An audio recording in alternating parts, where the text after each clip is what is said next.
3 behavioral traits that are keeping you from winning in life. And I can tell you personally, as somebody who's coached many, many guys over the years, these 3 behavioral traits I've seen hold back so many guys and have kept so many guys from achieving and succeeding and winning in life, to the point where most guys, I've come to realize, are their own worst enemy. It's not the system that's the fault.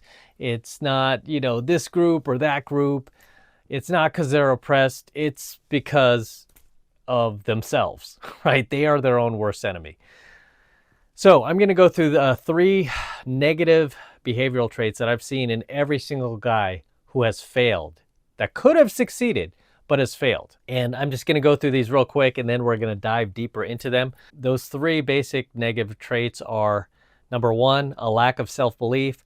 Number 2, lack of emotional control. And finally, number 3, too much ego, basically too much pride. So let's dive a little deeper into this. First negative trait that I've seen in guys who fail that could have succeeded is just a basic lack of self-belief. They just don't even believe they can do it, right? They think that they're not capable, or they're just like, no, I wasn't born with a silver spoon in my mouth. There's always like some excuse. It's always followed by some victim mindset. And I just don't have empathy or sympathy for people who play victim, not in 2025, maybe 100 years ago, 200 years ago, 300 years ago, sure, right? Because there was a lot of oppression going on. But even then, find a way to win, man, because that's what men do. Men need to find a way to win, even when all the odds are against you. And if you don't have a basic belief in yourself that you can do it, you can make it happen regardless of the circumstances, regardless of the odds, you are screwed. Okay, because nobody is going to give you anything in life. It makes me sick to my stomach when I see people play the victim, especially like when I see videos and people like, oh yeah, I'm being oppressed. Say you're right. Say you are being oppressed. What are you going to do about it? Because the world's not going to change, right? Are you going to wait? Are you going to sit out the next 80 years of your life and waste away waiting for the world to change, which it never will? Or are you going to take action? Are you going to try to overcome regardless? Are you going to try to make something out of what you have? In my mind, even if they were given everything they need and then some, it still wouldn't be enough. Because when somebody plays victim, they're always going to be a victim, sadly, until they fix that. And unfortunately, many do not. So you have to have that basic self-belief in yourself, regardless of what circumstances you're in. I've often mentioned that I was already in my 40s by the time I was broke. I lost my life savings after my corporate career was over. I had moved to LA in my 1992 Jeep Cherokee Laredo with no air conditioning. I'm living in the valley of Los Angeles, 105-degree weather. And by the way, if you ever live in LA, if you ever visited there, the valley, the San Fernando Valley, where I live now, I still live to this day. It's one of the hottest parts of LA. It gets so hot in the valley. So it was like 105 degrees. I'm living in my 92 Jeep Cherokee Laredo. Lost all my life savings, was trying to start all these businesses that failed. I moved to LA to start a pickup business to compete against RSD, which was like the #1 pickup company in the world at that time. Here I am moving out there, living in my Jeep to compete against guys like them. And I remember I Googled, what are the chances of me becoming a millionaire in my 40s? You know what it said? It was like near impossible. It's like, if you're in your 40s and you are dead broke, living in your car, the chance of you becoming a millionaire is like almost 0%. I think it was like 0.0001%. I mean, something crazy like that. But I remembered a very, very quick scene from Star Wars where they were in the Millennium Falcon. Han Solo was driving the Millennium Falcon, or flying the Millennium Falcon. And they're going through an asteroid field. And it looked crazy, right? And then he turns to C-3PO. And 3PO goes, the chances of us getting through this asteroid field alive are 1.1 billion to 1. Han Solo looks at 3PO and he goes, never tell me the odds. And that's what I thought of in that moment. And you know what?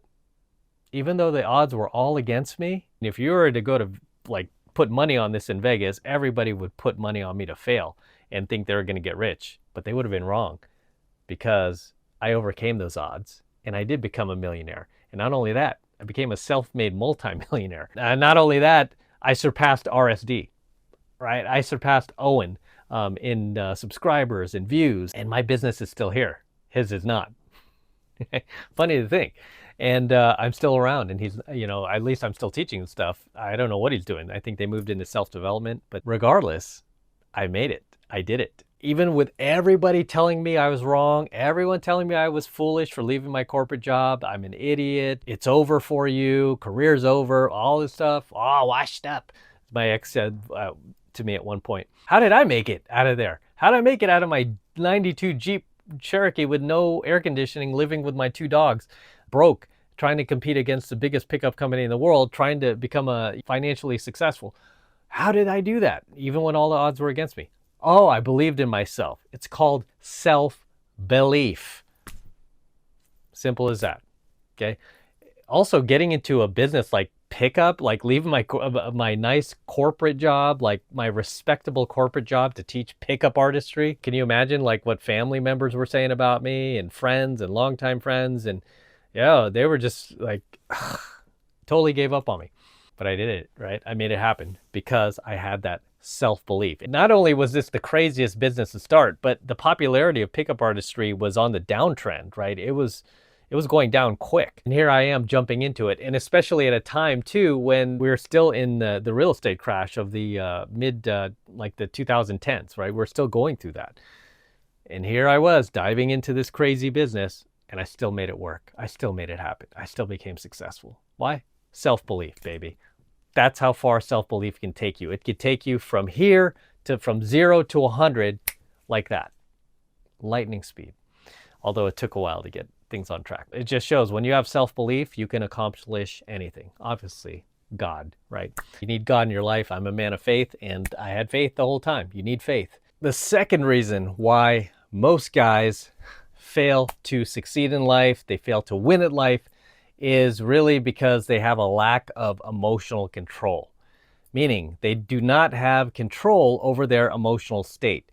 And as a man, this is huge. This is big, because if your emotions fluctuate with the wind, if you feel like you are at basically a slave to the whims of what everybody else is doing around you, if somebody triggers you, if somebody says something that you don't like, and you're that thin-skinned where you can get distracted, you can get pulled out of your frame, pulled out of your reality and into someone else's, then you have not yet achieved your freedom as a man. You have not yet become a man.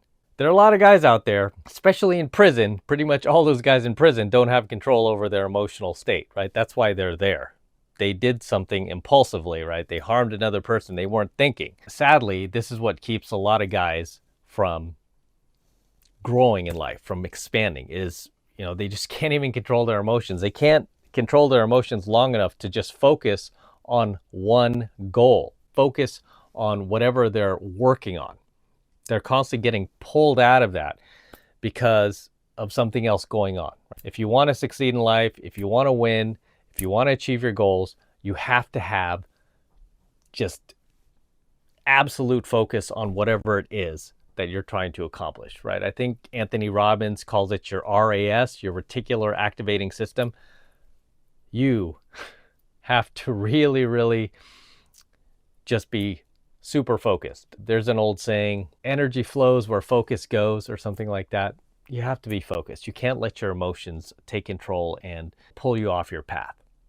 All right, the third and final behavioral trait that keeps men from winning in life is, and this is probably the most important, too much pride, too much ego. What I've found with a lot of guys who fail to succeed in life, they could have all the talent in the world, they could have all the connections in the world, they could have all the resources they need to succeed, and they still fail. The reason is because of their own pride, their ego. It won't allow them to learn from another guy. It won't allow them to have any humility to go, hey, maybe I don't know everything. Maybe I'm not the boss of the world. Maybe I can use some help. They won't allow themselves to think that for a second. There are a lot of guys out there who are 1,000 times more successful than them that still have the humility to go, hey, I don't know this. I'm going to go, seek somebody out who's an expert, and I'm going to learn from them. I see a lot of guys with too much pride and too much ego just let that get in the way of learning from somebody who can actually teach them something. Pretty mind-blowing today where we have like internet, YouTube and all that, and you can learn things from super successful people for free. Whatever it is you want to learn. You want to learn how to restore old muscle cars? You want to learn how to paint? You want to learn how to cook? Make $1 million? You can learn this all for free from people who have done it and are willing to teach people. And it blows my mind that sometimes I look in the comments. It's not very often, but every once in a while there'll be some dude just hating on him, right? Just hating on, and the guy's like sharing free content. He's trying to teach people how to do what he did. And then somebody's on there hating on him. It's always somebody who himself is coping or failing at life, because people who are successful don't drop comments like that, or they don't have that attitude. It just exemplifies that the fact that the guy has just too much ego, too much pride, too much arrogance to learn from somebody else who can probably help him take his life to the next level. So very sad. But as always, gentlemen, I'm going to wrap up here. This is Matt Cross from AlphaMaleSecrets. Don't forget to hit that like button and the subscribe button on your way out if you've gained value from tonight's coaching video. Also, if you want to support my work, just get into my premium AlphaMaleSecrets program below. Right now, it's only $1 for the entire first month of coaching lessons from me. So take advantage of it, and I will see you in my next one. I'm out.